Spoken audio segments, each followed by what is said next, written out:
there is a peculiar cruelty hidden in the heart of compassion.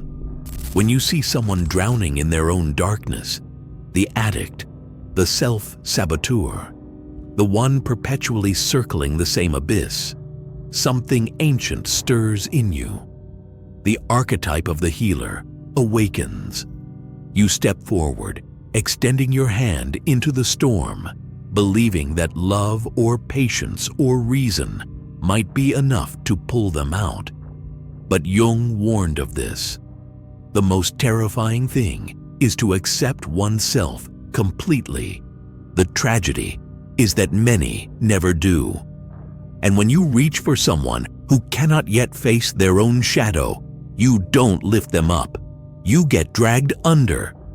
It begins innocently enough. You see their potential. You tell yourself that if you can just show them their light, they will change. But people are not transformed by your hope. They are transformed painfully, violently, by the confrontation with their own unconscious. Jung called it individuation, the process by which a person integrates the rejected parts of their psyche. It cannot be done for them. It cannot be borrowed. To try to carry someone else's shadow is to absorb poison. You will begin to feel their chaos in your chest, their despair under your skin. You will confuse empathy with obligation, and when they collapse again, you will feel it as your failure. These are the people you can't save, those who mistake your care for control, your help for domination, your boundaries for betrayal, the ones still loyal to their own suffering. To them, healing feels like death because the self they know, the victim, the martyr, the perpetual struggler, must die for something new to be born. And so they will sabotage every kindness that threatens that identity. They will test your patience, exploit your guilt, and eventually resent you for the mirror you hold up.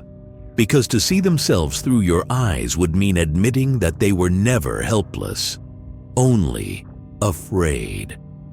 Jung's psychology is brutal in its honesty. Every act of saving another is also an attempt to save something within ourselves. The rescuer archetype does not appear in a vacuum. It emerges from our own unfinished business. Perhaps you once felt powerless in the face of someone else's pain, a parent's collapse, a friend's decline. Now, when you meet someone drowning, it reawakens that childlike vow. This time, I won't let them go under. But what you're really doing is trying to redeem your own helplessness. You become a savior not out of strength, but out of guilt. And guilt makes you blind. Over time, the dynamic grows parasitic. You begin to notice that the person you're helping doesn't actually want to be helped, not in the way you imagined. They want attention, not growth, absolution, not accountability. You become their emotional scaffolding, propping up the ruins they refuse to rebuild. Jung once observed that when the shadow is not integrated, it is projected outward. They begin to project their shadow onto you. You become the tyrant, the manipulator, the reason they suffer. The rescuer becomes the villain. And this inversion is their final act of unconscious self-protection, to destroy the mirror that reveals them. The destruction never happens all at once. It begins with small withdrawals of gratitude, subtle twists of blame. You start censoring yourself, afraid that honesty will trigger another spiral. You start to parent them, to manage their moods, to anticipate their crises. Soon you're living in their psychological weather system. 1 minute sun, the next a storm of accusations. You've been enlisted into their inner war. Jung would say you've been caught in a complex, an autonomous psychic pattern that plays itself out regardless of your conscious intent. You didn't choose to play this role. The archetype chose you. The longer you stay, the more the lines blur. You begin to feel noble for enduring it, as if your suffering has some higher moral meaning. But that's another trick of the psyche. The savior complex turns pain into purpose. You tell yourself that your endurance proves your love. But love is not meant to be a crucifixion. Real compassion includes detachment, the capacity to say, I see your suffering, but I will not be consumed by it. Without that, you're not loving the person. You're merging with their wound. There is a reason Jung placed such emphasis on boundaries, not as a moral stance, but as a metaphysical necessity. The psyche cannot individuate if it is entangled in another's unconscious. To truly help someone, you must first let them suffer the consequences of their own shadow. That is not cruelty, it is faith. Faith that their soul knows what it is doing, even if their ego does not. Intervening too early, too forcefully, interrupts their process. Sometimes, the most compassionate act is to step back and allow the breakdown to occur. But this is precisely what the rescuer cannot tolerate. Watching someone descend into darkness feels unbearable. It triggers the unresolved grief within you, the memory of someone you couldn't save. And so you rush in again, driven by the illusion that love can substitute for transformation. Jung would call this participation mystique, the ancient fusion between selves, where your fate becomes entwined with another's. It feels sacred, but it's regression, a return to undifferentiated unity, the womb of emotional enmeshment. Eventually, the collapse comes. The person you tried to save turns on you, or disappears, or self-destructs despite your efforts. You're left with a kind of psychic hangover, confusion, guilt, exhaustion, and a strange sense of betrayal. But what's really been betrayed is your fantasy. The idea that goodness guarantees redemption, that love always heals. Jung would say this is where the real work begins, because that disillusionment is not failure, it is initiation. You are being forced to see love as it truly is, fierce, discriminating, and boundaried. The truth is, some people are not ready to be saved because they have not yet suffered enough. That sounds cruel, but suffering is the only teacher the unconscious respects. Jung observed that most people change only when life has made their current state intolerable. Until then, they will defend their dysfunction as if it were sacred. The rescuer must learn to respect that timeline, to stand on the shore and watch, knowing that your interference might delay their awakening. And so, the wisdom of detachment takes root. You stop chasing redemption through others. You start asking harder questions. What part of me needed to be needed? What pain was I trying to erase by healing someone else? In answering these, you begin your own individuation.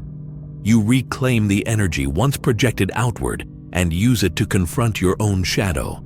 That is where real transformation happens, not in saving, but in seeing. When you finally understand this, compassion changes shape. It becomes quieter, less theatrical. You no longer see people as projects, but as processes. You can love someone and still let them fall. You can hold space without carrying their weight. And paradoxically, that is when your presence becomes healing. Not because you are trying to fix them, but because you have learned to stay whole in the face of their fragmentation. In the end, Jung's warning echoes like a benediction. Do not mistake mercy for martyrdom. The people you can't save will destroy you first, not out of malice, but out of fear. Fear of the light you offer, fear of the change it demands. Your task is not to extinguish that light, nor to force it upon them, but to guard it within yourself. Because the world needs fewer saviors and more souls who have learned how to stay luminous in the presence of darkness. And perhaps that is the quiet truth at the core of all healing. You cannot save anyone who refuses to see themselves. But by refusing to destroy yourself for them, you might show them, wordlessly, powerfully, what it looks like to live in truth. And that, finally, is the only kind of saving that ever truly works. There is a silence that follows the collapse, a strange, hollow quiet that feels both empty and holy. You no longer wake up with that anxious urge to fix, to mend, to reach. The drama that once gave your days their shape has dissolved, and with it, the illusion of control. At first, this feels like grief. You miss the intensity, the purpose. But beneath that ache, something gentler begins to move. It's the slow reassembly of your own center. The rediscovery of what Jung called the self. That deep organizing principle which exists beyond the noise of persona and projection. You begin to feel your life as your own again.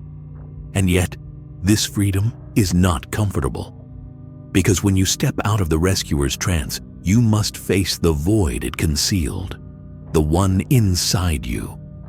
The impulse to save others was always a displacement of that inner call, the whisper of your own unlived life.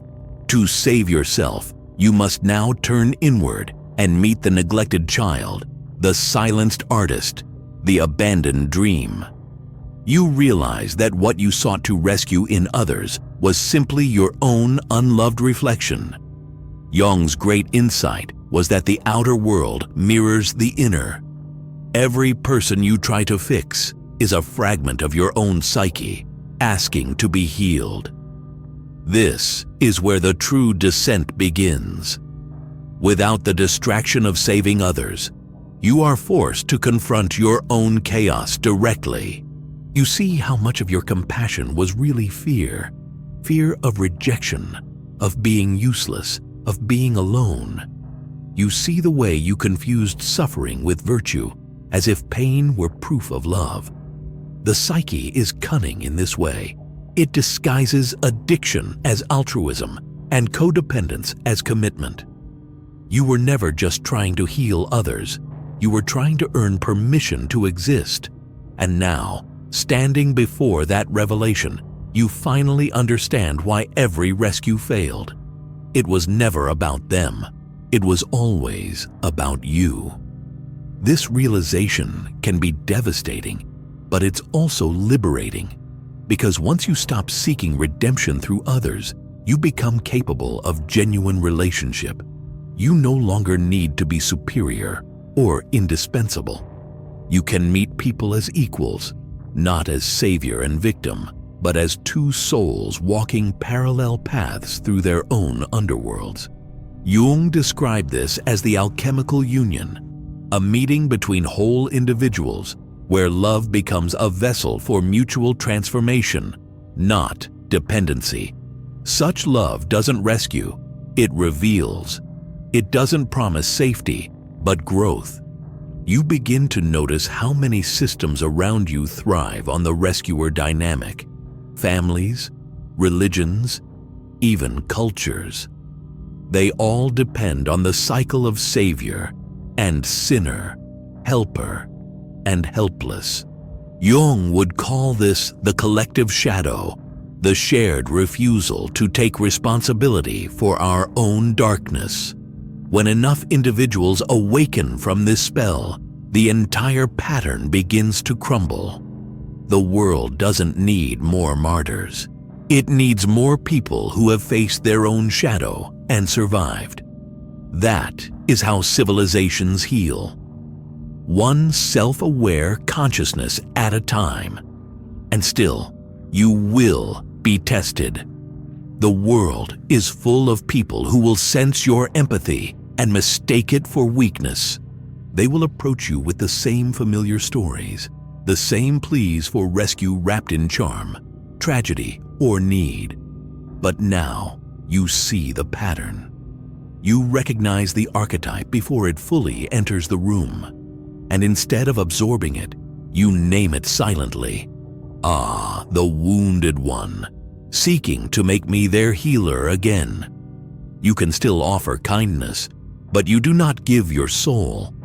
You've learned that love without boundaries is not love. It's fusion, and fusion is the death of consciousness. At this stage, compassion becomes clarity. You begin to understand that not everyone wants to be free.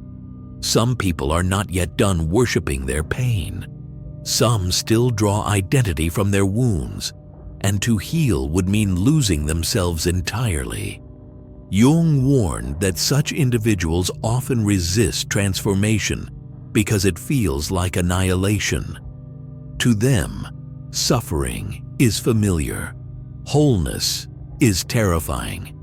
You can't drag someone across that threshold. You can only embody what lies beyond it, so that when they are finally ready, they know where to look. This is what makes individuation such a lonely path. You outgrow the illusions that once bound you to others. You no longer fit inside their dramas, their endless cycles of victim and savior. You become harder to manipulate and therefore easier to misunderstand. People may call you cold, detached, even cruel. But beneath that detachment is something deeper. Reverence. Reverence for the autonomy of every soul. Reverence for the necessity of pain. Reverence for the strange mercy of allowing others to fall. You are no longer trying to play God. You are learning how to witness creation unfold without interference. And in that witnessing, something miraculous happens. The same people you once tried to save begin to notice your stillness. They sense a strength that is not control, but coherence. They ask questions. They wonder why you are not drowning in the same storms. Some will despise you for it. Others will begin quietly to change. Not because you rescued them, but because you modeled self-rescue. The psyche learns through imitation, not of words, but of being. You have become the mirror of what healing looks like. A human being who contains both shadow and light without disowning either. Jung would say that this is the birth of real compassion, not pity, not rescue, but the capacity to hold the tension between love and truth. It is the maturity of the soul that no longer flinches from reality. You can look into the eyes of someone still trapped in their patterns and see both their suffering and their potential without needing to choose one. You love them enough to let them walk their own labyrinth. You trust that the minotaur they fear most is also their gatekeeper to freedom. And maybe in the end, this is the only salvation worth speaking of. To know that every person must eventually face their own darkness, and that your role, if you have one, is not to fight it for them, but to keep your own light steady while they do. The people you can't save will always exist, but their presence no longer destroys you because you've stopped mistaking destruction for love. You've learned that the true healer is not the one who rescues others from their shadows, but the one who walks beside them, unafraid, carrying their own. So you move forward, lighter, quieter, but infinitely more alive. The urge to save has transformed into something more sacred, the willingness to witness the tragedy and beauty of becoming human, to witness others fall and rise, to witness yourself at last as whole. And in that witnessing, you realize that salvation was never about saving others at all. It was about learning how to love without losing yourself, and how to stand in the fire without burning away. There comes a moment, imperceptible, almost tender, when you realize you have stopped searching for the broken ones. You no longer scan faces for need, no longer build your identity on being the one who understands, who mends, who endures. The rescuer within you has grown quiet. In its place stands something stiller, older, an awareness that sees suffering not as an emergency to solve, but as a sacred process to honor. Jung would call this the integration of the archetype, when the savior is no longer possessed by his own mission, but transformed by it. You are no longer saving people. You are simply living in truth and letting that truth illuminate the world around you. The world, of course, doesn't change in response. There will still be those trapped in their repetitions, still caught in loops of self-betrayal. But your relationship to them changes. You meet them without the fever of intervention, without the internal compulsion to rewrite their stories. You offer presence, not persuasion. And sometimes, miraculously, that is what opens them. Not your words, not your will, but the space you create by refusing to interfere. In that space, their soul begins to stir. You've become what Jung described as the wounded healer, who has made peace with their wound and therefore no longer bleeds into others. It is tempting to think of this as a kind of distance, but it's the opposite. It's intimacy without possession, love without the need to remake. You are no longer bound to the cycles of chaos that once defined your empathy. You can sit with someone's pain and not mistake it for your own. You can hold them in their darkness and still keep the light within you burning clear. This, Jung might say, is the birth of the conscious soul, one that no longer hides from the shadow but moves with it, aware of its rhythm, respectful of its depth. When you look back, you see the pattern stretching behind you like a myth retold 1,000 times. The rescuer and the wounded, the light bearer and the one who fears the dawn. You understand now that this drama was never about good and evil, or victim and savior. It was about energy, psychic energy, seeking wholeness. You were drawn to the broken because you were learning how to mend. You were drawn to the lost because you were finding yourself. And every person you couldn't save was, in truth, another mirror teaching you how to see. So, you stop blaming them. You stop blaming yourself. You see that destruction was not malice, but a mechanism, a desperate attempt by the unconscious to preserve its boundaries. They destroyed you because they needed to protect the self that could not yet bear awakening. And in surviving that destruction, you learned the one lesson no book, no teacher, no theory could have given you, that wholeness demands the death of illusion. To be reborn into clarity, you had to let the false self burn.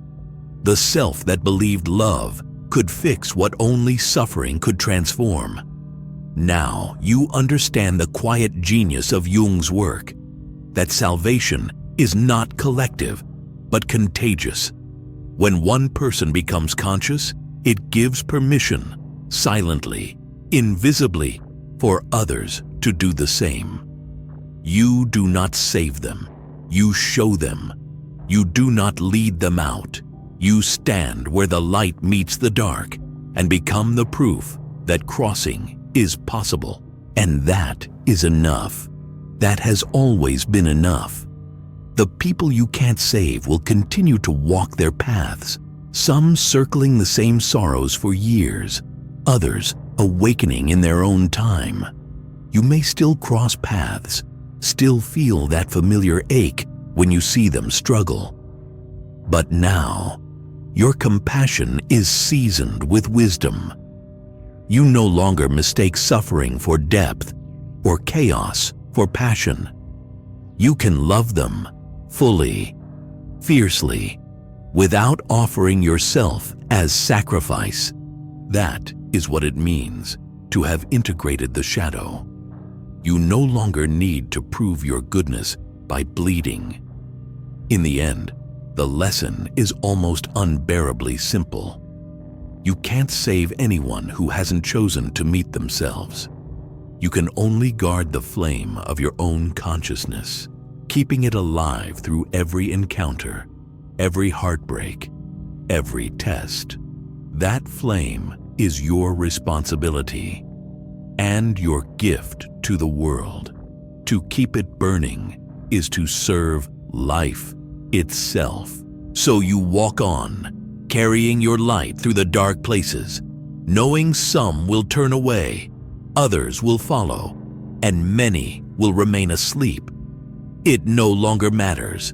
The Savior has become the seer. You no longer need to rescue anyone from their darkness, because you have learned how to love them there. And that, finally, is the quiet revolution. Not saving the world, but refusing to let its suffering extinguish your light. To live awake, to love without rescuing, to witness without losing yourself. That is how the healer becomes whole. That is how the world, one soul at a time, begins to wake.